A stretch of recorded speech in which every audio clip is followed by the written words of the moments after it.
Alô, garotada, prazer de novo estar com vocês, professor Geraldo Cardoso Sobrinho, continuando o nosso papo sobre ecologia. E hoje vamos entender o fluxo de energia nos ecossistemas. Lembra que a gente falou já em outras aulas o que é que se troca? Ecossistema é qualquer área da natureza que eu tenho uma comunidade e tenho os fatores físicos e químicos. Trocando o quê? Então, fatores bióticos e abióticos, trocando matéria e energia entre si.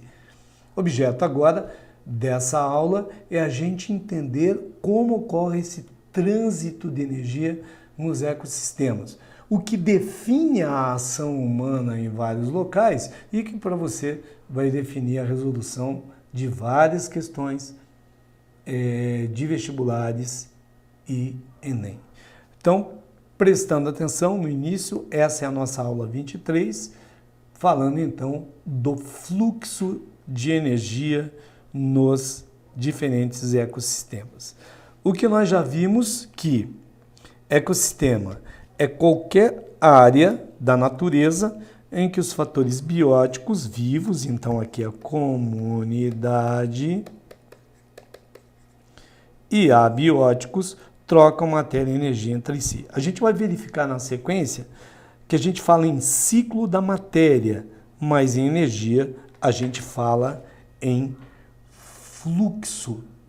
Então você preste bem atenção, que a matéria, desde que a Terra surgiu, há 4,5 bilhões de anos, não entrou e não saiu daqui considerável quantidade de matéria. Então, os átomos dos elementos químicos que estão presentes nos nossos corpos são os mesmos átomos dos mesmos elementos químicos que estiveram presentes nos corpos de todos os seres que já viveram nesse planeta no passado. Por quê? Porque a matéria será reciclada, isso a gente vai entender daqui a pouco. A energia não. A energia, ela vai se perdendo. Por isso que a gente depende de uma fonte externa de energia. E por isso a gente fala em fluxo de energia. Logo, o primeiro detalhe que eu quero que você guarde é isso. Matéria, ela é reciclada, a energia não. Eu falo em ciclo da matéria e falo em fluxo de energia. Para isso, você tem que entender os chamados trofos, quer dizer alimento. Então, tudo que tiver esse radical trofos está falando de alimento. Você pode encontrar na prova falando em níveis tróficos ou níveis alimentares. São só 3. A gente tem o nível dos produtores, dos consumidores e decompositores. Tá? Então, lembra sempre, produtores, consumidores e decompositores. Agora veja, produtores. Quais são esses seres produtores? São todos os seres autótrofos, trófos, alimento. Auto próprio. Aí você aprendeu lá no início da sua vida estudantil que autótrofo é aquele ser que produz o próprio alimento. Tá certo? Claro que tá. Ou seja, é todo aquele ser que produz matéria orgânica a partir da matéria simples. Portanto, todo ser que usa matéria simples para produzir matéria orgânica chama autótrofo. E há 2 reações apenas que possibilitam isso no planeta, a autotrofia. A fotossíntese e a quimiossíntese. Lembra que a fotossíntese é o grande portal de energia, de entrada de energia e matéria nos ecossistemas terrestres. A maioria dos seres vivos da Terra, inclusive o homem, é fotossíntese dependente. Nós dependemos da fotossíntese. Repito, o grande portal de entrada de matéria e energia nos ecossistemas terrestres é a fotossíntese. Daí a importância da fotossíntese. Hoje, quando a gente fala em combustível fóssil, toda energia que está armazenada em combustível fóssil, lá no início, foi uma energia incorporada através da fotossíntese. Então, toda a indústria, toda a atividade humana que usa como fonte energética combustível fóssil ou renovável, depende da fotossíntese também. Quimiossíntese ela é restrita a algumas bactérias. Então, há algumas comunidades no fundo do oceano que dependem de algumas bactérias quimiosintetizantes, mas isso em menor escala. Em grande escala, a gente vai falar em fotossíntese. Então, em ambientes terrestres, as plantas são responsáveis pela maior parte da vida, são fotossintetizantes, e em ambientes aquáticos nós temos as algas. Aquelas algas microscópicas que habitam a superfície do oceano, nós chamamos de algas fitoplanctônicas. Portanto, você observa aqui, ó, só para guardar, para não esquecer. Todo ser que vive na superfície da água chama planctônico ou faz parte do plâncton. Essa palavra em grego quer dizer errante. São todos os seres que ou não têm movimento, ou cujo movimento não é maior que das ondas e das correntes, e então vive, a gente diz, ao sabor das ondas. A gente tem o fitoplâncton, formado por algas unicelulares, e os seres que se alimentam diretamente do fitoplâncton, o zooplâncton. Aqui tem, por exemplo, protozoários, larvas de animais marinhos, por exemplo, como larva do camarão, e microcrustáceos.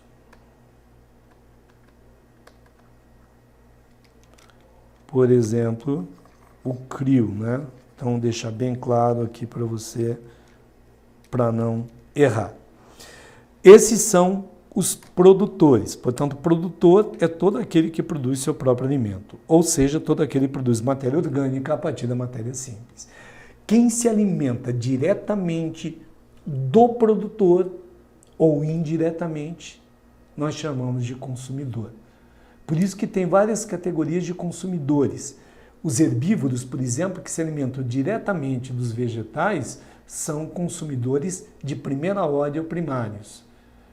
Os carnívoros, que se alimentam dos herbívoros, são consumidores de segunda ordem ou secundários. E assim sucessivamente tem os terciários e quaternários. É o que você vai observar aqui na sequência. Tá? Então, consumidores são heterótrofos, se alimentam dos produtores, direta ou indiretamente, de forma direta ou indireta. Então, se for direta, é um consumidor primário, aqui estão os herbívoros, por exemplo. E depois em parasitos e carnívoros, por exemplo. Né? Então, o secundário se alimenta do primário, o terciário do secundário, o quaternário do terciário. Antes que a gente fale de decompositor, um detalhe para você guardar.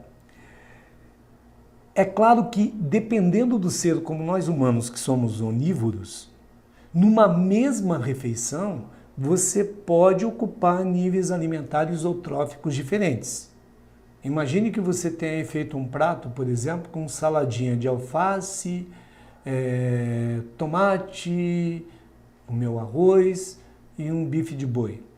Então, alface vegetal, tomate vegetal, arroz vegetal, são produtores. Então, nesse momento, você fez o papel de consumidor primário. No momento que você se alimentou da carne do boi, e o boi se alimentou de vegetal, então o boi é o primário e você é o secundário. Portanto, nessa sua refeição, ao mesmo tempo, você ocupou 2 níveis tróficos dos consumidores primários e consumidores secundários. Então lembra, o primeiro nível trófico é sempre de produtor, aí na sequência eu posso ter segundo, terceiro, quarto, quinto nível trófico. Os decompositores são todos os seres que apodrecem, que degradam a matéria orgânica, que se alimentam de cadáveres. O que que eles fazem? Eles pegam a matéria orgânica, degradam e devolvem a matéria simples para o meio, fazendo o papel contrário dos produtores. Portanto, qual é a grande importância dos decompositores? Eles permitem a reciclagem da matéria nos ecossistemas. Veja que coisa fantástica. Os produtores retiram a matéria simples do meio e produzem matéria orgânica para circular nos diferentes níveis tróficos.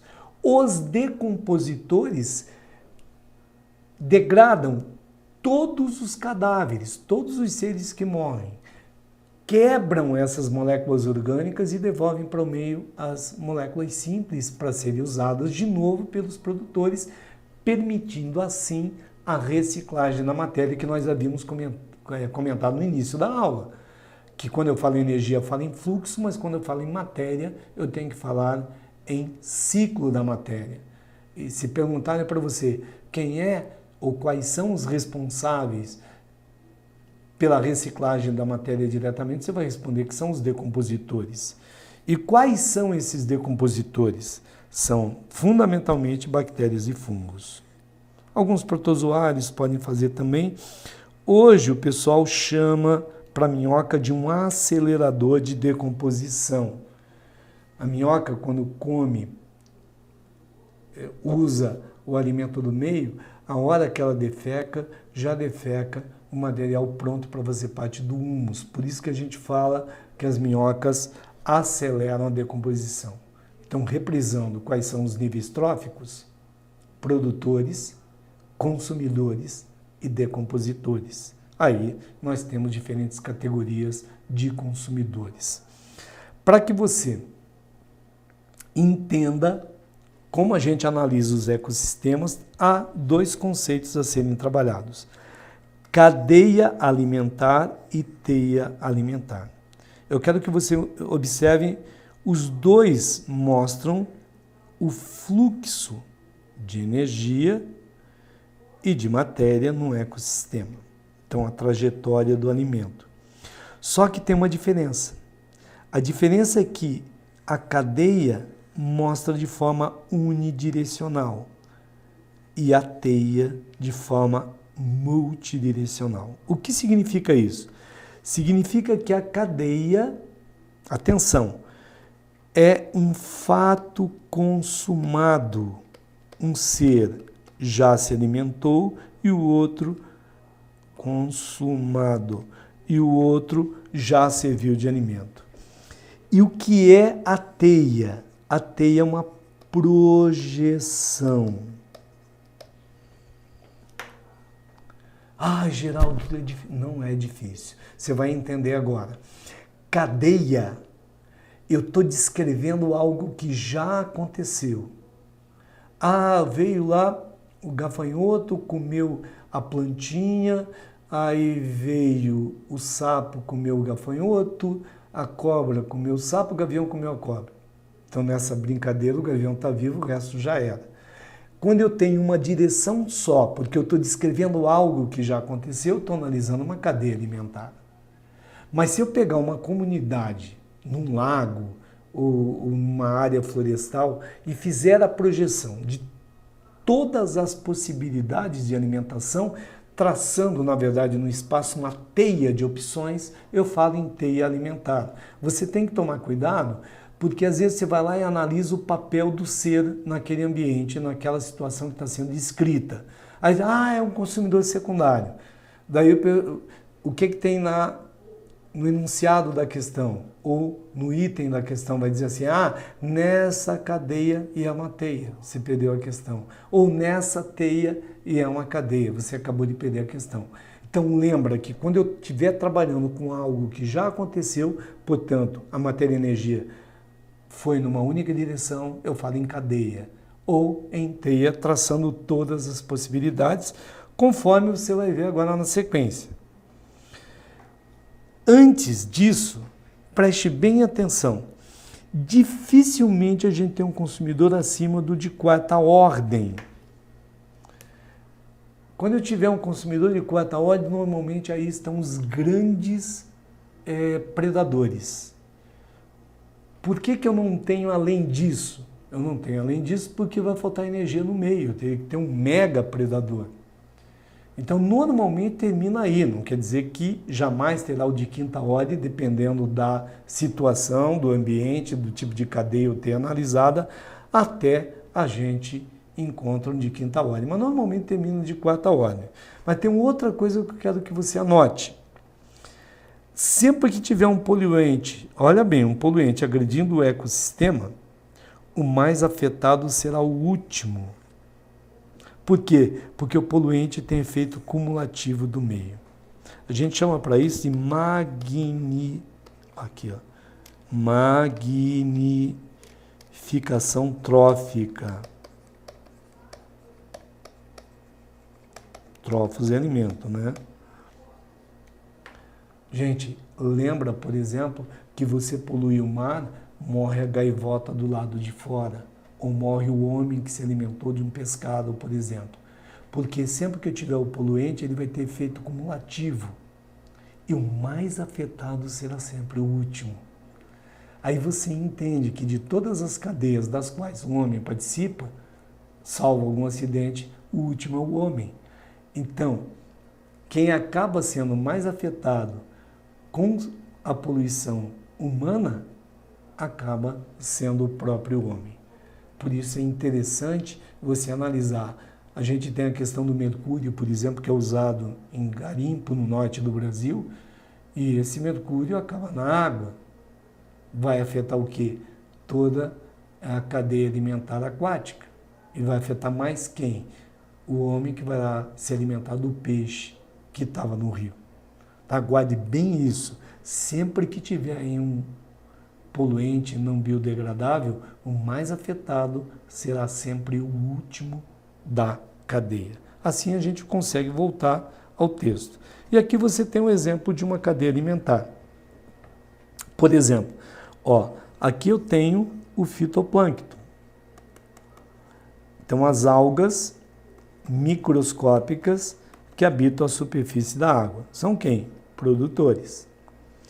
Aqui eu tenho consumidores primários, microcrustáceos, larvas, protozoários. São quem? Os consumidores primários, porque se alimentaram diretamente dessas algas, que são produtoras. Esse é o chamado zooplâncton. Agora, esses seres servem de alimentos para pequenos peixes, portanto, consumidores secundários. Esses pequenos peixes servem de alimento para médios peixes. Eu tenho aqui consumidor terciário e, finalmente, os grandes predadores, aí, consumidor de quarta ordem, o quaternário. Mas aqui eu descrevi numa única linha, eu estou descrevendo algo que já aconteceu. Por isso, a gente fala em cadeia alimentar, como você tem aqui, O vegetal é o produtor, o inseto, consumidor primário. Aqui, o anfíbio, consumidor secundário, cobrinho terciário e o gavião de quarta ordem. Então, descrevi o que já aconteceu. Você vê que caminha matéria e energia numa única direção, unidirecional. Isso é uma cadeia. Agora, o que é a teia? Observe esse esquema. Aqui tem vários decompositores. É fácil analisar porque você vê, morrem indivíduos de todos os níveis tróficos. Então, todas as setas estarão sempre voltadas para o decompositor.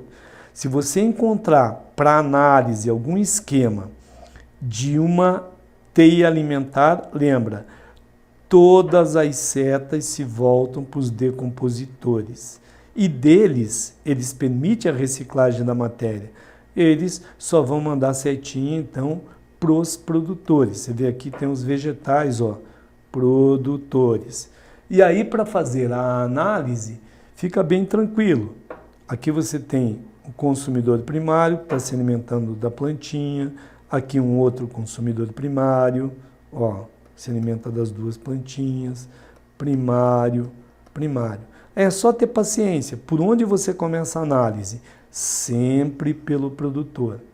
Então você vê que esse ser se alimenta do consumidor primário, secundário, mas ele serve de alimento para cobrinha. Então cobra quando come aqui, ó, terciário. Você vê aqui, ó, primário, secundário, primário, secundário. Aqui, ó, primário, secundário, aqui terciário, primário, secundário, terciário, a cobra quando se alimenta do pássaro. Agora, a ave de rapina, ó, terciário quando se alimenta aqui, ou de quarta ordem quando se alimenta aqui, ou terciário quando se alimenta lá. Aqui primário, secundário também. Então você vê que a análise é muito tranquila, desde que você localize o produtor. Então o seu ponto de partida de análise é chegar ao produtor, que é o fotossintetizador. É o fitoplâncton lá no ambiente aquático ou uma plantinha no ambiente terrestre. Se localizou, depois é ter paciência de marcar a sequência conforme eu marquei aqui. Tudo bem? Agora, para analisar o fluxo de energia ou a ciclagem da matéria, a gente trabalha com as chamadas pirâmides ecológicas, que pode ser de números, de biomassa ou de energia. O que é biomassa? Ó, é a massa biológica, é a quantidade de matéria orgânica de um indivíduo ou de um ecossistema. Olha, é muito fácil. Em média, nós humanos temos cerca de 70% de água no nosso corpo. Se eu desidratar o indivíduo, o que sobrar é biomassa. Por exemplo, se uma pessoa de 100 quilos for desidratada e tem 70% de água, sobrarão 30 quilos de biomassa. Ok? Agora, o grande ciclo que a gente tem que ver é exatamente das pirâmides, por exemplo, é a pirâmide de energia, que não é ciclo, lembra, é fluxo. Então aqui eu coloquei um exemplo para você observar todo esse fluxo de energia. Então ela vai diminuindo gradativamente de um nível trófico para outro. Você lembra assim, quando o vegetal produz sua matéria orgânica, ele vai gastar uma parte da energia que ele absorve e transforma do sol via fotossíntese para construir o seu próprio corpo. Imagina, nem todo o tecido de uma planta fará fotossíntese.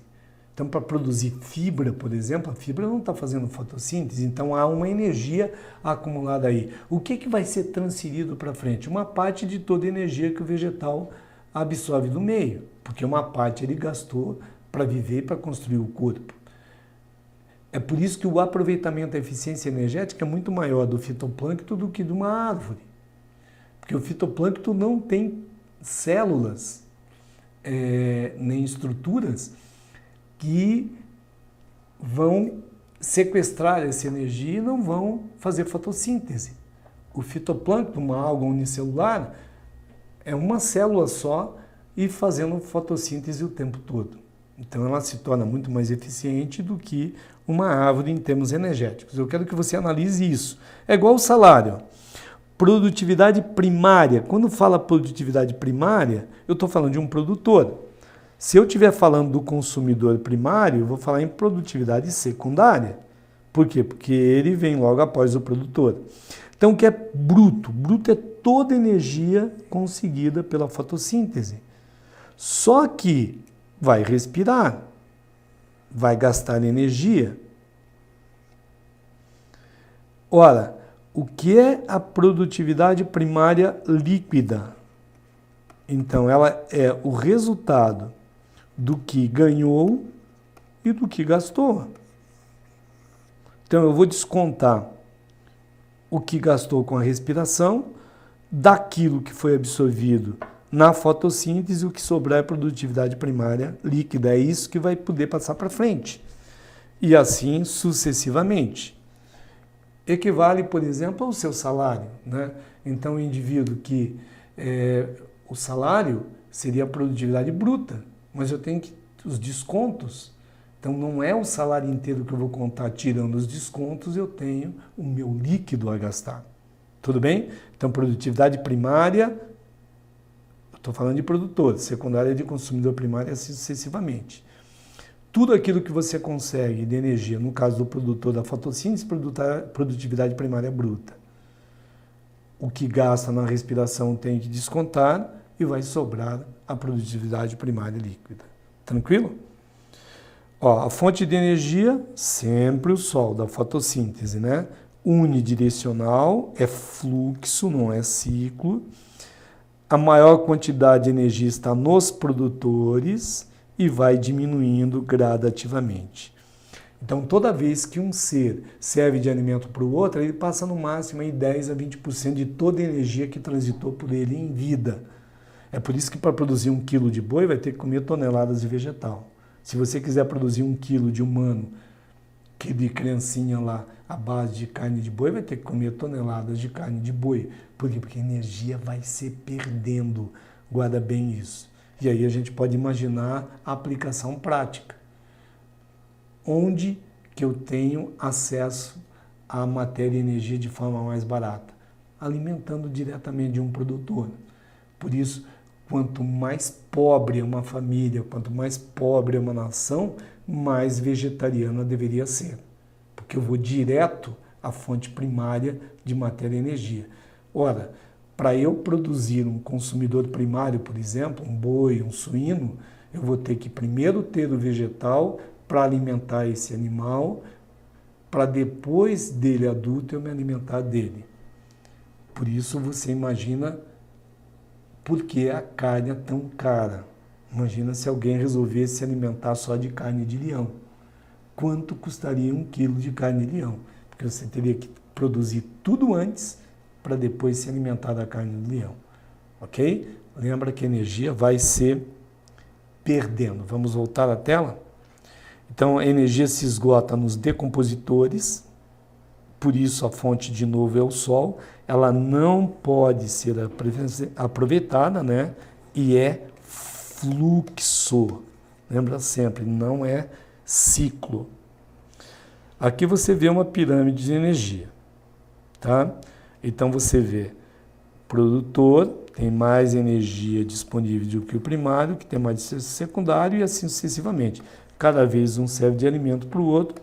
Lembra que vai passar no máximo 10 a 20% dessa energia. Ok? Não dá para inverter essa pirâmide, porque no caso de números é possível inverter. Vamos lá ver? Ó, pirâmide de números. A gente tem a pirâmide direita invertida. Normalmente a gente trabalha com a direita, né? Eu tenho que ter muito mais capim para alimentar gafanhoto, muito mais gafanhoto para alimentar pardal, assim sucessivamente. Em caso de parasitismo, em algum caso específico, pode estar invertido. Por exemplo, uma única árvore pode servir de alimento para vários cupins. Se o cupim estiver sendo parasitado, por exemplo, por bactéria, cada cupim conterá várias bactérias. E aí eu posso inverter essa pirâmide de números. Exatamente como a pirâmide de biomassa. A pirâmide direita, ó, é o normal. Então eu tenho 8 toneladas de alfafa para produzir 1 tonelada de boi, 1 tonelada de boi para produzir 70 quilos de homem. Mas ela pode estar invertida no caso de ecossistemas aquáticos. Então você vê que tem 4 gramas por metro quadrado de fitoplâncton para manter 20 gramas por metro quadrado de zooplâncton. Você vai dizer por quê? Porque a velocidade de reprodução do fitoplâncton é muito grande. Então eu consigo, nos ecossistemas aquáticos, inverter a pirâmide de biomassa. Lembra que nos terrestres não tem. Com isso, a gente pode rapidamente treinar algum exercício. Vamos lá? Ó, Enem. Estudos de fluxo de energia em ecossistemas demonstram que a alta produtividade nos manguezais está diretamente relacionada às taxas de produção primária líquida e à rápida reciclagem dos nutrientes. Como exemplo de seres vivos encontrados nesse ambiente, temos aves, caranguejos, insetos, peixes e algas.